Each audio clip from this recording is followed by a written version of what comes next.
to this reading. They are friends with my in-laws in New Orleans. Thank you, guys. Yeah. Natalie specifically asked me not to read this story because her Ajida would act up, but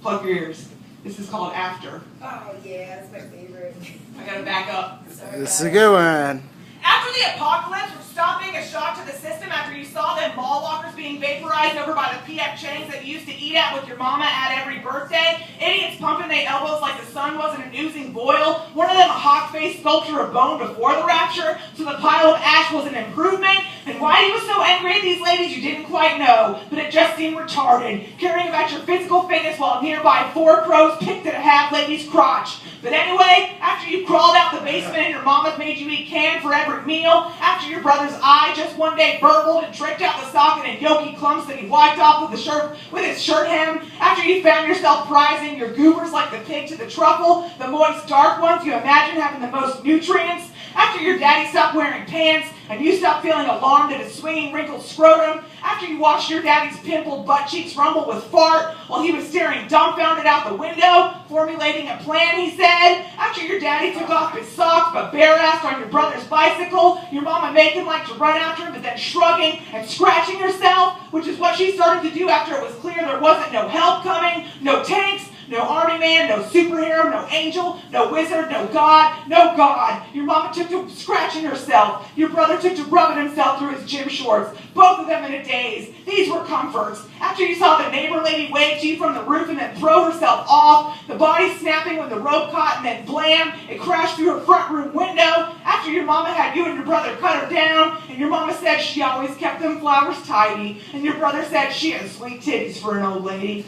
After your brother filleted the neighbor lady and you roasted her upper arms over a trash fire and salted them with dirt and had a regular chow down, and then the next night you ate her inner thighs, which to you tasted like buttered rubber. After your brother tied one of the neighbor lady's breasts over his no eye till it was green and shriveled. After a priest came to the house asking could we smother him or punch him in the throat till he was dead, or he don't know, stomp his head into a pudding, he couldn't do it himself. After your mama sent him down the road to the Circle K where that could be arranged, after you thought about having relations with that priest before he died because you never had and you couldn't with your brother, what with that eye, after you merely said it, but then your daddy's privates flashed across your brain, that arid peach fuzz desert of a nutsack, that shriveled defeated wiener, and you let the priest walk on.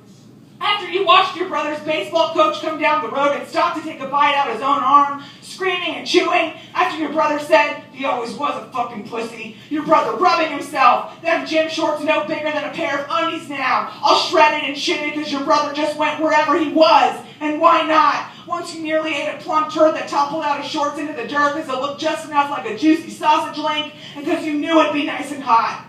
After you woke up and saw a bald-headed lady riding your brother's bicycle, your daddy riding the handlebars, you knew it was him because his ass was out. After you didn't tell no one because what was the point? After your brother lodged an old marble he found in the neighbor's yard in his empty eye socket, after he complained it itched his brain, said he was like to take your mama's eye out and use it for his own, because she don't do nothing with it anyway, old curdled cow, he always was embarrassed by your mama's cellulite problems, which persisted unchecked despite there wasn't no junk food to gnaw on. After you told him that wasn't respectful, after you had a dream a mouth with a burger tongue and onion teeth was eating you, after a woman in an ashy pink suit came to the door trying to sell a tin of blusher, after your brother said he'd give her a nickel for it, after you saw your brother and the woman humping against the side of the garage, your mama knocked 10 yards away in a lawn chair, ash fluttering down on it all like the opposite of snow, after you asked after the blusher and your brother said, oh yeah, but didn't hand it over, after a fire came and you saw a pack of dogs outrun it, after your mama decided to live in the shower, after your brother started eating gravel, swallowing each pebble like a difficult but necessary pill, after your brother mouthed the rest of the roof off because he was bored, after you agreed boredom was the worst, far beyond the hunger and the fear and the fat chewed up gum wad that your ear had become, after you woke to your brother curled up around a tattered stuffed elephant you didn't know he had, after he muttered, eat your boob meat, in his sleep, after you heard it before you saw it, after you thought maybe your brother wasn't asleep, maybe it was a lit fart, after that second white sting, after that clap of light, after.